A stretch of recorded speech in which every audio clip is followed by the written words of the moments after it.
Morning, everybody. Really good to see the young marketing minds from auto industry. I guess many of you are brand managers and communication managers from auto industry, plus of course the media agencies. Uh, Thank you e4m for having me on a right in the morning. They've kind of crippled me a little bit. Um, there are two things that auto manufacturers produce more than cars. Anybody want to guess what it is? I'll give you a clue. One are the branded T-shirts they make for their products. So there's a joke internally that we make more T-shirts than cars. But there's one more thing they produce a lot, which is PowerPoint slides. We are all very, very comfortable with slides. But e4m has said that I cannot use slides today. So you'll all have to tolerate my voice and my face. And I'll try to keep it a little engaging for you. Yes, the transition to EV, it's been a story for quite some time across the world. India entered this phase probably a decade back. A little more actually, if I really go back, it's almost 2 decades when the first EV started flying around Indian roads.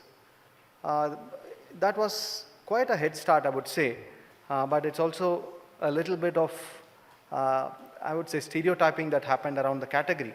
If you go back maybe 15 years and think of the kind of EVs that were on the road, pardon the little harsh usage of words, but they were not seen as serious cars or serious vehicles, almost associated with toys and, something that children would drive or somebody would drive to just pass his time, not A to B kind of a solution in terms of transport, more for, I would say, pleasure and pastime, I would say. But that kind of stuck to this category for a very long time. And the real differentiator and the disruption came in when the government decided that they were paying too much of a cost for import of fuel. They also realized that one of the key contributors for carbon emission were automotive emissions.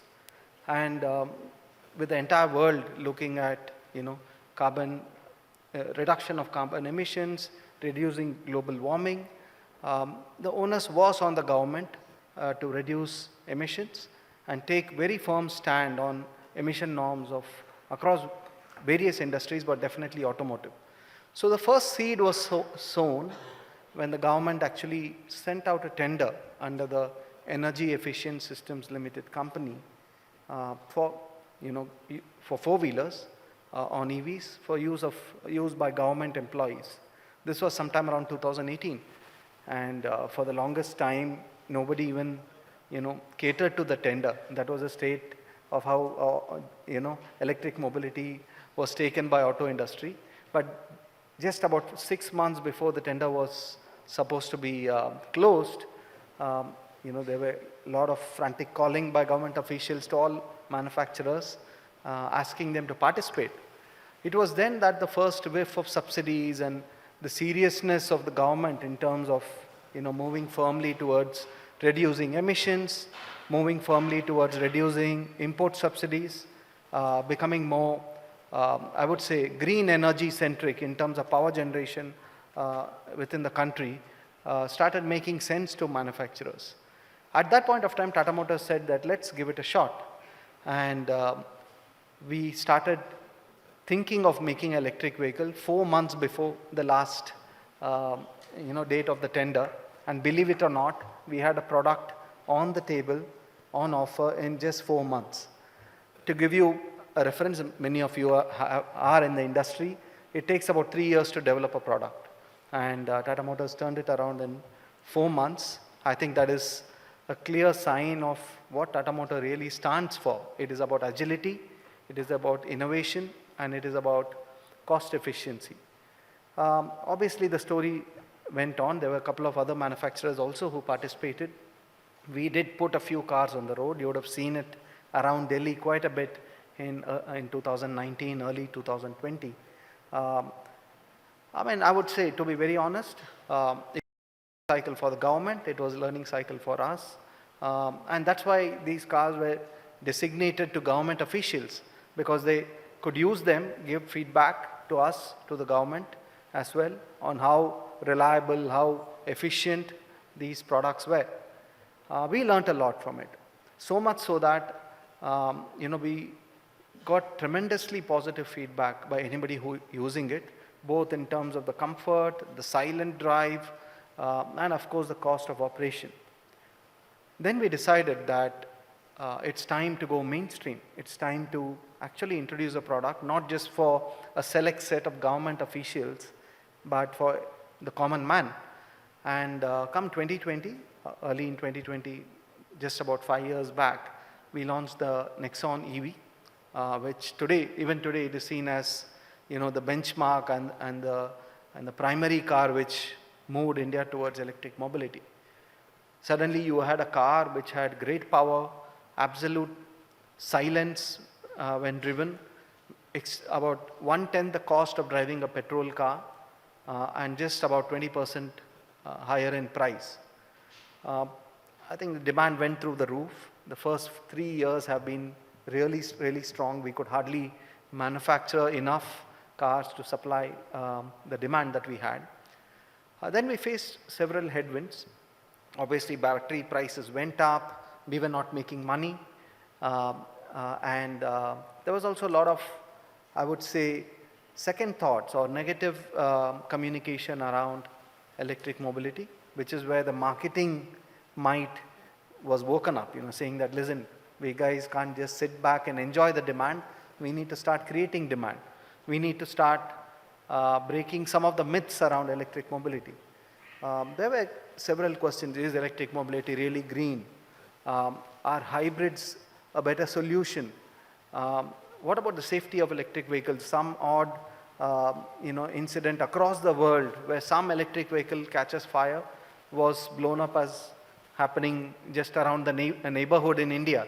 To be on the record, for the first 3-4 years, there was not even one thermal incidents for any of our electric vehicles. But of course, the headwinds were there. Headwinds largely because there was just a select set of companies across the world. I don't want to name the companies, but very few companies across the world who had embraced electrification completely. And the other companies were slightly behind, I would say, behind the curve, and it was about rebalancing the timelines. So marketing muscle definitely had to kick in.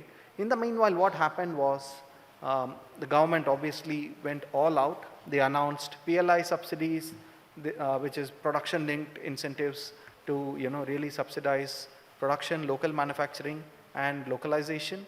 FAME incentives, which subsidized buying EVs under a certain price point, largely targeted towards commercial usage. Several state governments gave waivers in terms of registration tax, etc. GST subsidy obviously was there. So really, government was doing everything it could, but a lot was required for us as a manufacturer to drive it. That's when Tata Motors really got together the power of the Tata, I would say, conglomerate. We started something called the Tata Universe, which brought together several Tata companies to really address the challenges of electric mobility. Firstly, battery manufacturing. We have several companies within the group who could help us in manufacturing. Tata Auto Components, Tata Chemicals, etc. came together to localize battery manufacturing. Then we had Tata Power, probably the second largest power distribution company in the country. We said that if we have to sell electric vehicles, we have to give charging solutions to the customer in as easy a way as possible. You can't expect the customer to buy a car and go search around for where to charge his car. So giving free charger installed free of cost at their homes along with the car was imperative. But you know how complex it is to manage the several state-run power distribution companies. So Tata Power really helped us there to sign the paperwork and actually execute this massive operation where every single car had a team going with it, negotiating with the local power distribution company, installing meters, installing wiring at the parking lots. This has never happened before. power meters are always only assigned to residences, whereas for the first time here we were actually giving separate meters or integrating the power supply to the existing meters for a car charging operation. So, I mean, it sounds a little easy, but it was tremendous amount of paperwork, tremendous amount of coordination across the country. This happened in big cities, this happened in apartments, individual bungalows, and also the smallest of small towns across the country. So this ease of operation really went a long way in EV adoption, combined with the realization that EVs are actually very economical to run. It's a much easier drive, and customers started really lapping it up going forward. Then, like I said, the question marks arised, and we really had to expand the portfolio. We started off with the Nexon, but then it was pretty expensive. When the Nexon was launched, the average price was 15 lakhs. But at that point of time, the Indian industry was, the sweet spot of the market was around 7 to 8 lakhs. So we decided that if we have to really be serious about mainstreaming electric mobility, mainstreaming EV adoption, we had to, really expand our portfolio. And since then, every year we've launched a new EV across, I would say, different body styles, different price points, and it has taken a huge amount of money. This is money that we could have put into developing ICE products. Today, I mean, these are published information, but close to 2,000 crores was invested in diversifying our portfolio. Money, like I said, which could have gone into ICE vehicle production. We could have got 1 or 2 different nameplates and expanded our market share there.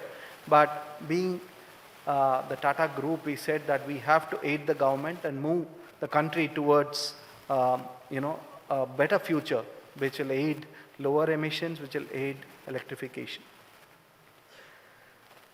Now coming to the marketing part. Customers had several questions. Are EVs safe? What about charging infrastructure?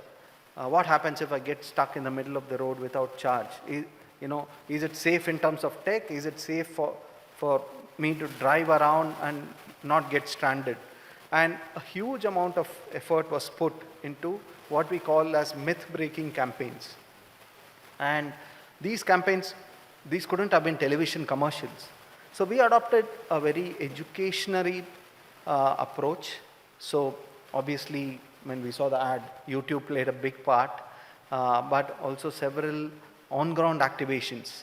I would say today that after 5 years, we would have covered probably 70% of every single apartment complex across the country in terms of displaying our EVs, in terms of educating customers on, on the benefits, and also, breaking the myths.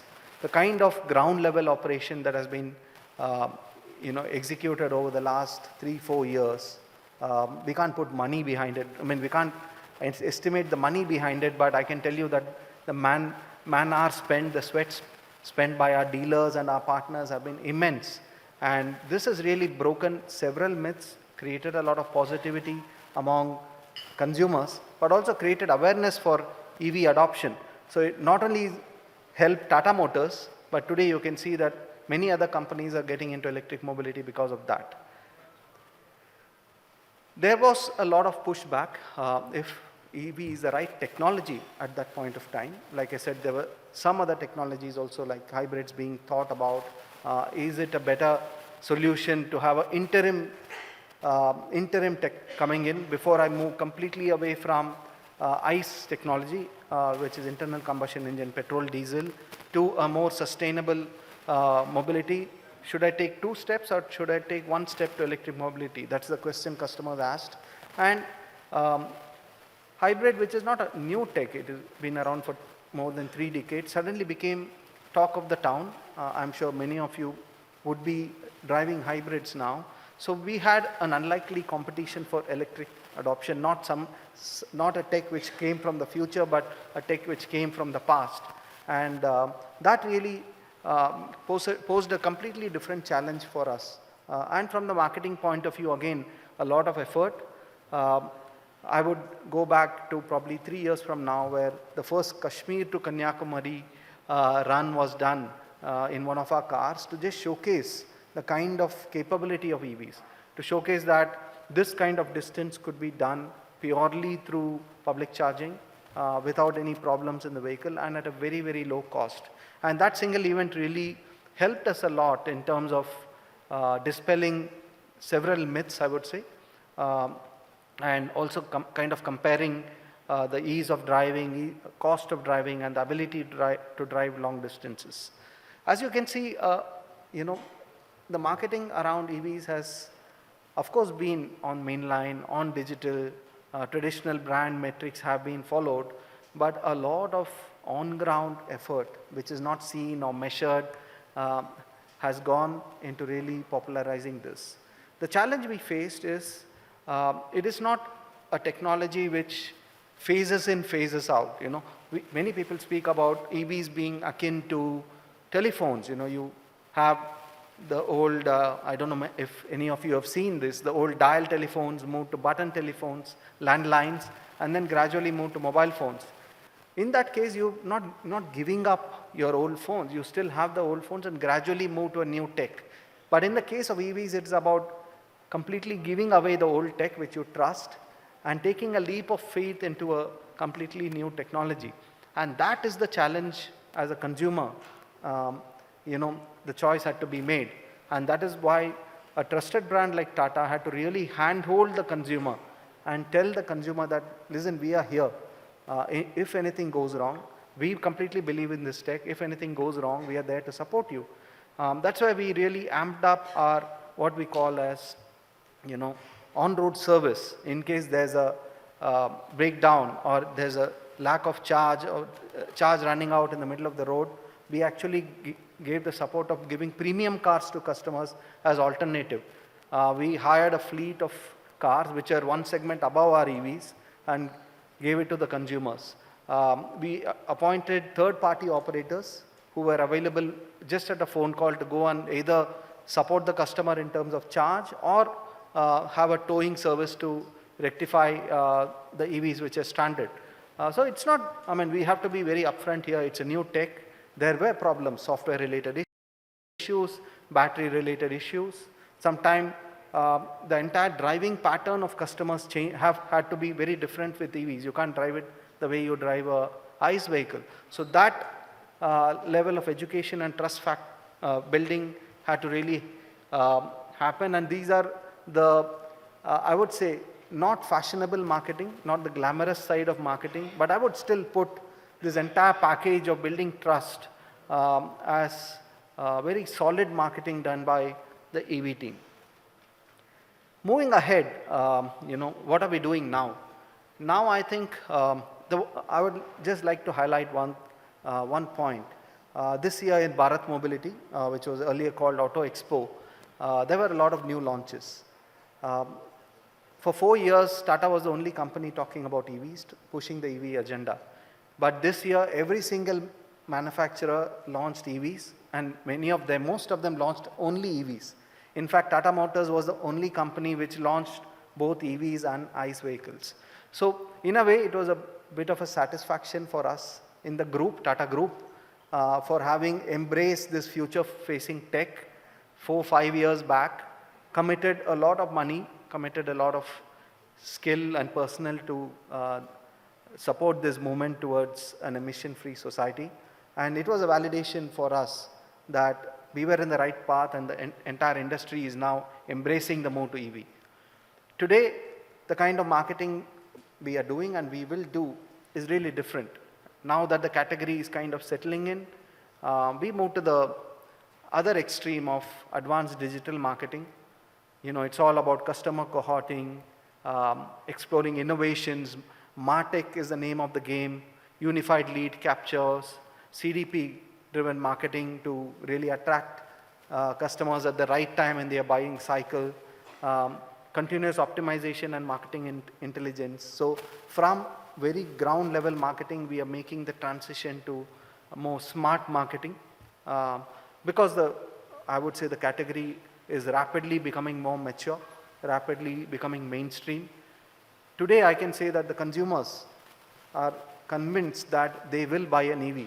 It's not about if they'll buy an EV, it is about when they'll buy an EV.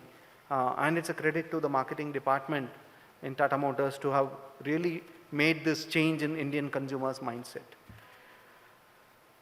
As a conclusion, I would say Tata Motors pioneered the EV revolution, not just from a product development point of view, not just from a technology point of view, but it is also about how it was marketed in a very, very different manner to develop trust in a very, very, I would say, intense category where consumer interface is very high, where you have to actually let go of a comfort zone and move to something very different. Auto buying has been very much comfort-led. You buy a brand you're comfortable with, you buy a brand which you see a lot on the roads. To manage this transition at this scale for a very challenging category, I think solid, good marketing has gone behind it. Thank you so much. Hope to see a lot more EVs on the road.